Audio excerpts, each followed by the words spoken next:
और लखनऊ से खबर है, नशीले कफ सिरप तस्करी मामले का अपडेट। ईडी ने मामले में मनी लॉन्ड्रिंग का केस दर्ज किया है। 2 दिसंबर को ईडी ने शुभम जायसवाल को नोटिस भेजा। आज शुभम के वाराणसी स्थित घर पर चस्पा किया गया notice. Additional director ED Praveen Kumar ने सम्मन जारी किया है। मास्टरमाइंड 8 दिसंबर को ईडी दफ्तर लखनऊ तलब। दस्तावेजों के साथ ईडी के लखनऊ दफ्तर होगा पहुंचना। लाना होगा पैन, आधार कार्ड, पासपोर्ट, चल अचल संपत्तियों और कंपनियों फर्मों का ब्यौरा भी तलब किया गया है।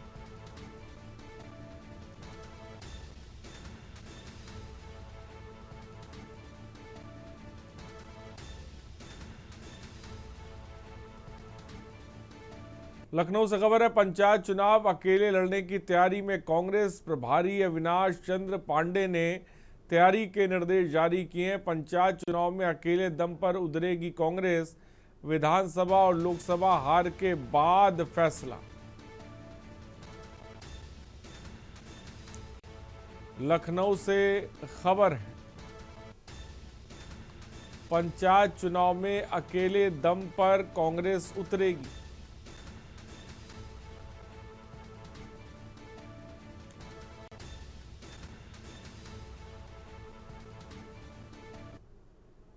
और लखनऊ से खबर है, सीएस ने कमिश्नर और डीएम के साथ की वीसी यूपीपीएससी परीक्षा 2025 को लेकर निर्देश जारी किए हैं। खबर इस वक्त आपको बता रहे हैं, परीक्षा की तैयारियों में शिथिलता ना बरतने पर जोर दिया है। सीएस ने संवेदनशील जिलों में विशेष निगरानी के निर्देश जारी किए हैं।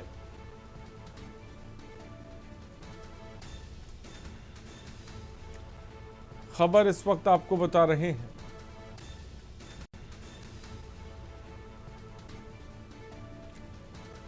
परीक्षा की तैयारियों में शिथिलता ना बरतने पर दिया जोर।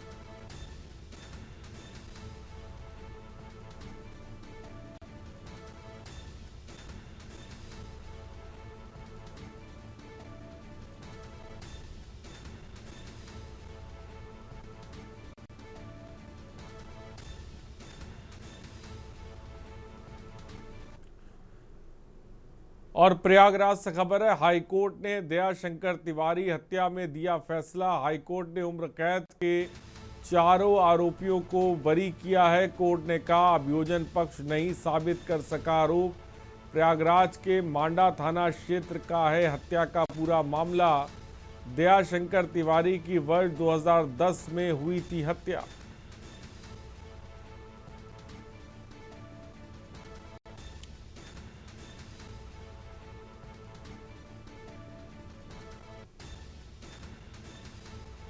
प्रयागराज के मांडा थाना क्षेत्र का हत्या का पूरा मामला।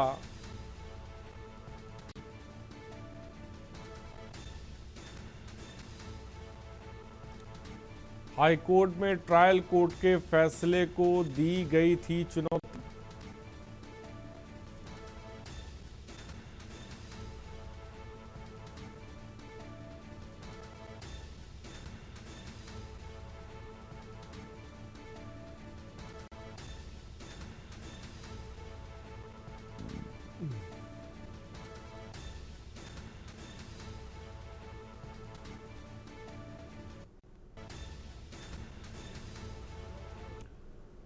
मैनपुरी से खबर है, वैगनार कार में भीषण आग लगी। आग से जलकर पूरी तरह कार खाक हो गई। आग लगने के कारणों का पता नहीं चल पाया है। फायर ब्रिगेड ने आग पर काबू पा लिया है। बस स्टैंड के पास वैगनार कार में भीषण आग लगी है। तस्वीरें आप देख सकते हैं किस तरह से पूरी की पूरी कार आग के गोले में तब्दील हो गई।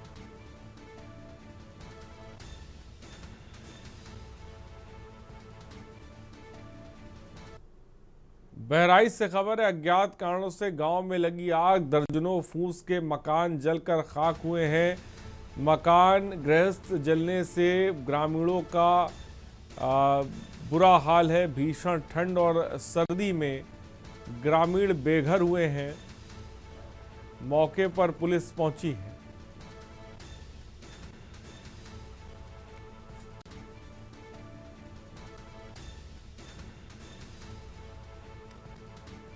खबर इस वक्त आपको बता रहे हैं।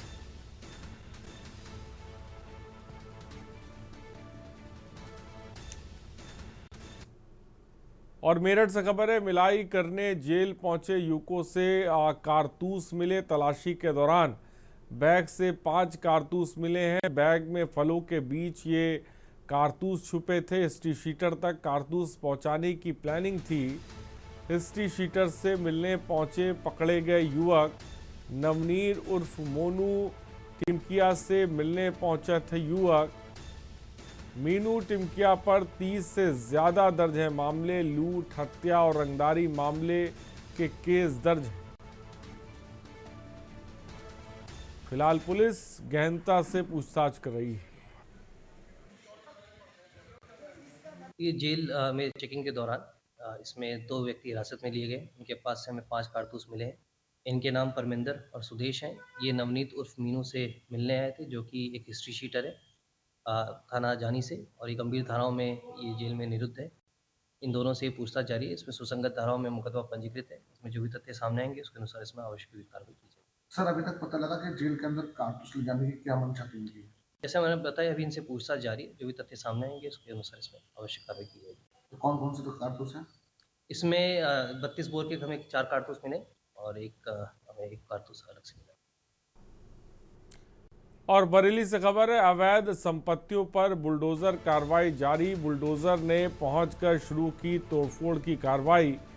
बचे हुए निर्माण को बुलडोजर से गिराया जा रहा है। कल बारात घर पर चला था बुलडोजर। एसपी सिटी के नेतृत्व में भारी पुलिस बल मौजूद। सोफी टोला में जारी है बुलडोजर कार्रवाई।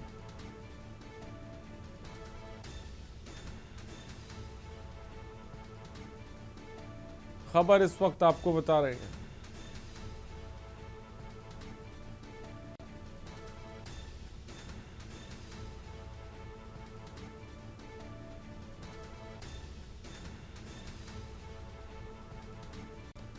सूफी टोला में बुलडोजर की कार्रवाई जारी है।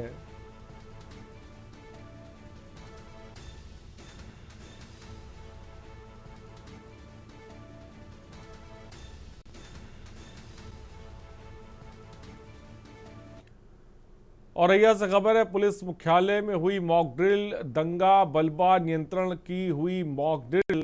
भीड़ नियंत्रण और तितर बितर करने की ड्रिल हुई है। तकनीकों और दंगा नियंत्रण उपकरणों का भी इस्तेमाल किया गया है। तो भीड़ नियंत्रण और तितर बितर करने की मॉक ड्रिल की गई है।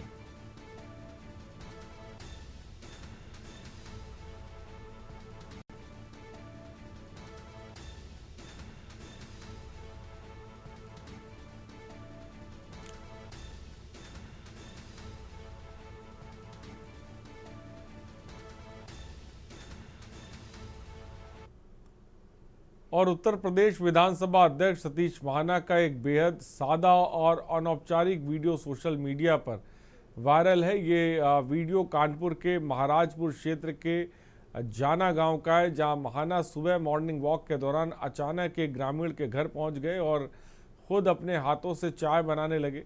वीडियो में सतीश महाना पूरी तरह से अनौपचारिक अंदाज में रसोई में खड़े होकर चाय बनाते हुए नजर आए। उनके सादे अंदाज को देखकर गांव वाले जुट गए और उनका वीडियो बनाने लगे। महाना ने जो चाय बनाई वह बिना चीनी की थी। उन्होंने न सिर्फ खुद वह चाय पी बल्कि आसपास जुटे लोगों को भी पीने के लिए ऑफर किया। महाना ने करीब आधे घंटे तक केसी लाल निषाद और अन्य ग्रामीणों के साथ समय बिताया। इस दौरान उन्होंने विकास के मुद्दों और स्थानीय समस्याओं पर खुलकर बातचीत की।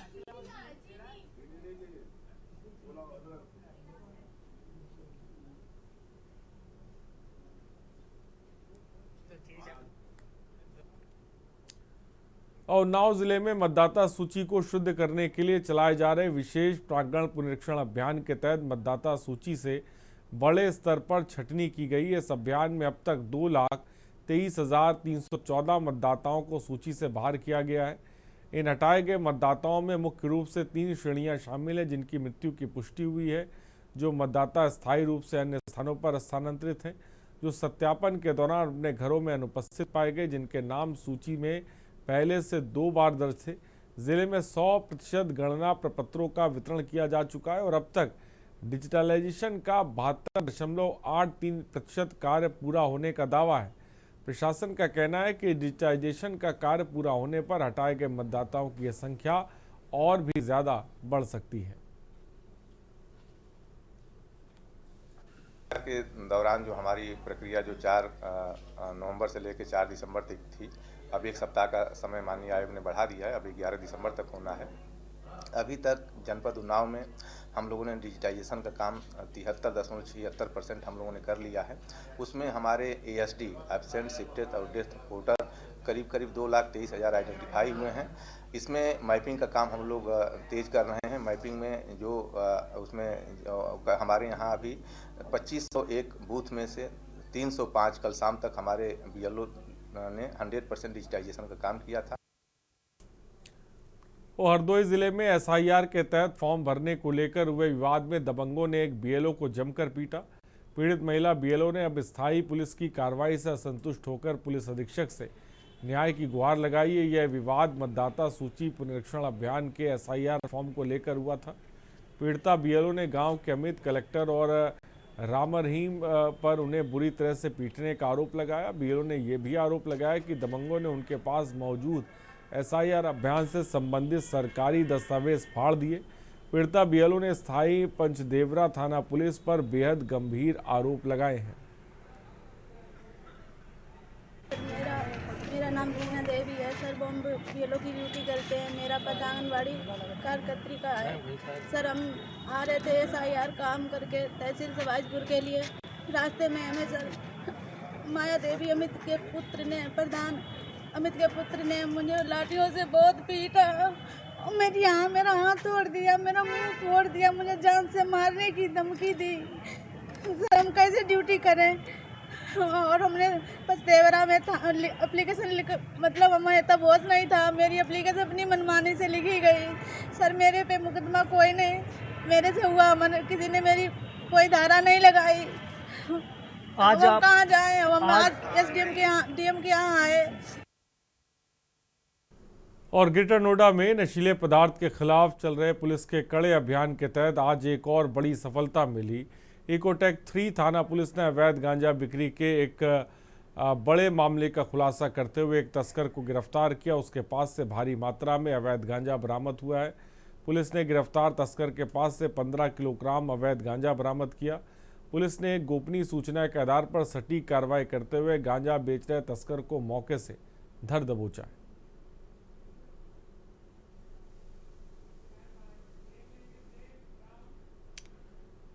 और यहाँ पर रुकते एक छोटे से ब्रेक के लिए। हम जल्द हाजिर होंगे कुछ और खबरों के साथ।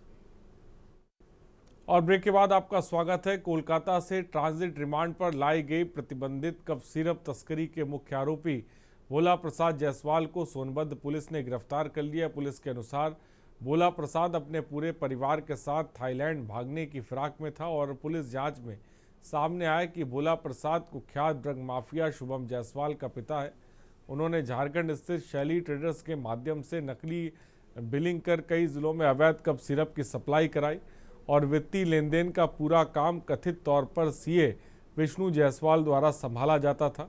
जांच में भदोई, चंदौली, वाराणसी और सोनभद्र में लगभग 25 करोड़ रुपए के फर्जी लेन देन का भी खुलासा हुआ है।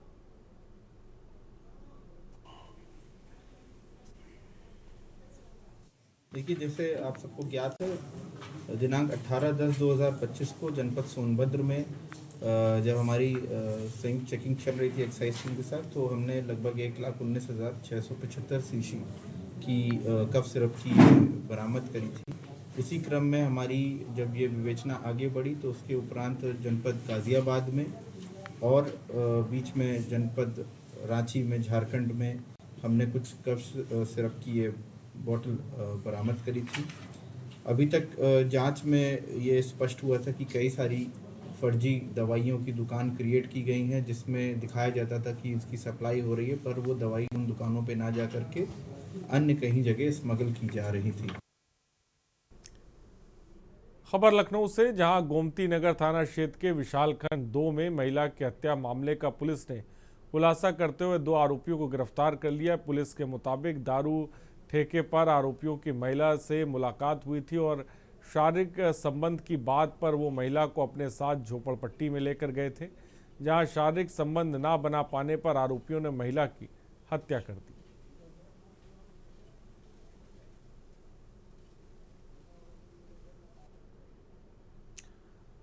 और बरेली विकास प्राधिकरण का बुलडोजर एक्शन, जो मंगलवार को सूफी टोला से शुरू हुआ था, बुधवार को और तेज हो गया। इस कार्रवाई की गूंज से पूरे इलाके में हड़कंप है और अब प्रेम नगर बिरामपुर स्थित इकबाल पैलेस शादी हॉल भी प्रशासन के रडार पर है। सूत्रों के अनुसार इकबाल पैलेस शादी हॉल के अंदर से लेकर बाहर तक अवैध निर्माण को एक लंबी लिस्ट तैयार की गई है। हाल पर कार्रवाई की तलवार लटकते ही देर रात तक उसमें से सामान निकालने का दौर चलता रहा और जिससे पूरे क्षेत्र में दहशत का फैल गई। बुधवार तक चली कार्रवाई में सूफी टोला से लेकर फाइक एनक्लेव तक के अवैध निर्माण को ध्वस्त कर दिया गया।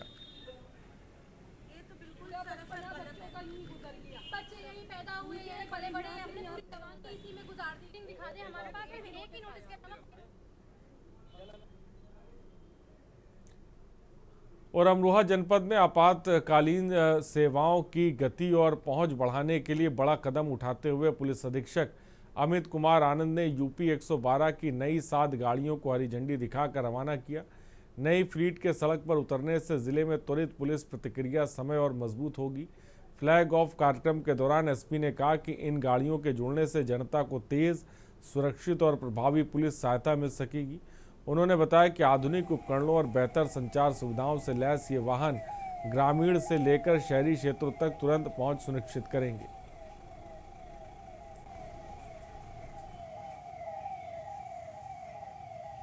आज जनपद अमरोहा के यूपी 112 में 7 यूपी 112 की वाहनों का एडिशन हुआ है। इसके साथ कुल 35 यूपी 112 के वाहन हमारे जनपद अमरोहा में लगातार कार्य कर रहे हैं। इनसे हमारे रिस्पांस टाइम में और बेहतरी आएगी और जनता को हम बेहतर से बेहतर सेवा प्रदान कर सकेंगे। बाराबंकी पुलिस ने एक वाहन चोरी का खुलासा किया, जिसमें चोरी की घटना को अंजाम देने वाला कोई और नहीं बल्कि पीड़ित का रिश्तेदार ही निकला। पुलिस ने कार्रवाई करते हुए 2 शातिर चोरों को गिरफ्तार कर उनके कब्जे से चोरी की गई मारुति ब्रेजा कार बरामद की और सतरिक थाना क्षेत्र के बादी नगर सहेलिया निवासी ब्रजेश ने अपनी कार चोरी होने की तहरीर दी थी। इसके आधार पर पुलिस ने जांच की। चोर, जिसका ब्रजेश से रिश्तेदारी का संबंध है, उनके घर एसी ठीक करने के बहाने आया था और उसी दौरान उसने मौका पाकर कार की चाबी चुरा ली और कार चुरा ले गया था। देखिए, जनपद बाराबंकी अंतर्गत पुलिस अधीक्षक महोदय द्वारा अपराध एवं अपराधियों के विरुद्ध चलाए जा रहे अभियान के अंतर्गत थाना सफदरगंज स्वाट और सर्विलांस की टीम ने एक चोरी की घटना का सफल अनावरण किया है। दिनांक 23 से 11/25 को रात्रि में थाना सफदरगंज अंतर्गत ग्राम नूरपुर में जो है शादी समारोह से एक मारुति ब्रेजा कार की चोरी हुई थी, जिसमें वादी ब्रजेश कुमार की तहरीर पर सुसंगत धाराओं में अभियोग पंजीकृत किया गया था। उक्त घटना में 2 अभियुक्त राज सिंह और जितेंद्र, ये 2 गिरफ्तार किए गए हैं और इनके कब्जे से मारुति ब्रेजा कार बरामद की गई। और फिरोजाबाद जनपद के थाना नारखी क्षेत्र में पारिवारिक विवाद के चलते बेटे ने मां की फावड़े से प्रहार कर गंभीर रूप से घायल कर दिया। जनपद के थाना नारिक क्षेत्र के गांव बहोरनपुर में मंगलवार देर शाम ललित सिंह के पुत्र हर्ष द्वारा पारिवारिक विवाद के दौरान अपनी माता मिथिलेश देवी के ऊपर फावड़ा प्रहार कर दिया। हमले में मिथिलेश देवी गंभीर रूप से घायल हैं। आरोपी बेटा मौके से फरार है। कुछ समय बाद मिथिलेश देवी की मौत हो गई। हत्याकांड की सूचना मिलते ही पुलिस मौके पर पहुंची और जांच कर रही है।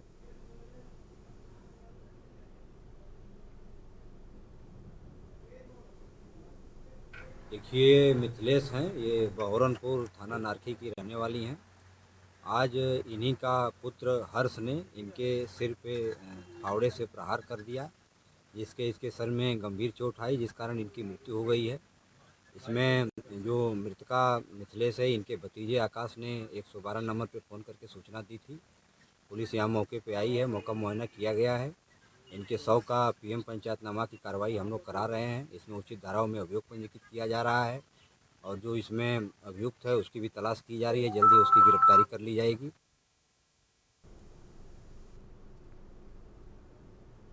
और खबर बुलंदशहर से, जहां सिकंदराबाद पुलिस ने ऑनलाइन गेमिंग और हवाले के कारोबार का भांडाफोड़ करने में बड़ी कामयाबी प्राप्त करते हुए 6 आरोपियों को गिरफ्तार किया। आरोपियों ने काले धन को सफ़ेद करने की बात कबूल की और गिरोह भोले भाले लोगों को पैसे का लालच देकर उनके बैंक खातों पर इस्तेमाल करते हुए हवाला के जरिए रकम का आदान प्रदान करता था। खास बात यह है कि गिरोह के लोग खाता धारकों को बंधक बनाकर रखते थे और पुलिस के मुताबिक गिरफ्तार आरोपी हरियाणा, खुर्जा और सिकंदराबाद के गांव महेपा जागीर निवासी हैं।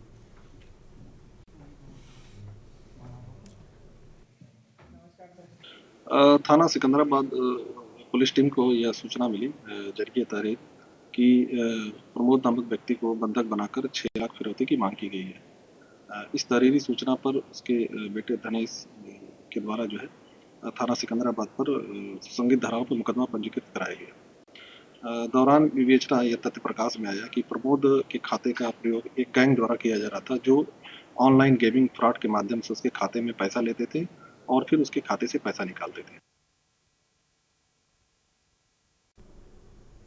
और देश के प्रख्यात गांधीवादी मानवाधिकार कार्यकर्ता हिमांशु कुमार ने आज देवरिया में आयोजित एक प्रेस कॉन्फ्रेंस के दौरान आदिवासी समुदायों के प्रति हो रहे भेदभाव, हिंसा और शोषण को लेकर गंभीर चिंताएं व्यक्त की। दशकों से आदिवासी अधिकारों और उनके संवैधानिक संरक्षण की लड़ाई लड़ रहे हिमांशु कुमार ने कहा कि देश के बड़े पूंजीवादी समूह खनिज संपदा से समृद्ध आदिवासी क्षेत्रों पर नियंत्रण स्थापित करने की कोशिश कर रहे हैं और दुर्भाग्यपूर्ण रूप से इसमें सरकारों की भूमिका भी संदेह के दायरे में है। वहीं मीडिया से बात करते हुए गांधीवादी मानवाधिकार कार्यकर्ता हिमांशु कुमार ने बताया कि भारत के अधिकांश आदिवासी अत्यंत मूल्यवान प्राकृतिक संसाधनों वाले इलाके में निवास करते हैं। हम युवाओं के बीच में काम करते हैं और हमारा जो थीम है वो है कि भारत को कैसे जाति मुक्त, लैंगिक समानता वाला, संविधान के मूल्यों को नौजवानों में पहुंचाना, जिसमें समता है, बंधुता है, स्वतंत्रता है, इन सारे मूल्यों को नौजवानों में पहुंचाने के लिए हम लोग प्रशिक्षण कार्यक्रम चलाते हैं। कॉलेज के युवाओं के बीच में भी, युवा सामाजिक कार्यकर्ताओं के बीच में भी, तो ये काम हम लगातार करते हैं। इसके अलावा मैं यात्राएं करता हूँ, साइकिल पर घूमता हूँ। मैं दिल्ली से बम्बई गया पिछले साल अंत में और इस साल के शुरुआत में मैं दिल्ली से कुशीनगर तक आया था, राजघाट से बुद्ध तक, वो एक हमारी यात्रा थी। खबर उत्तर प्रदेश में फिलहाल इतना ही। बने रहिए हमारे साथ। नमस्कार। गोल्डी मसाले लाए हैं फ्रेश लॉक टेक्नोलॉजी, जो रखे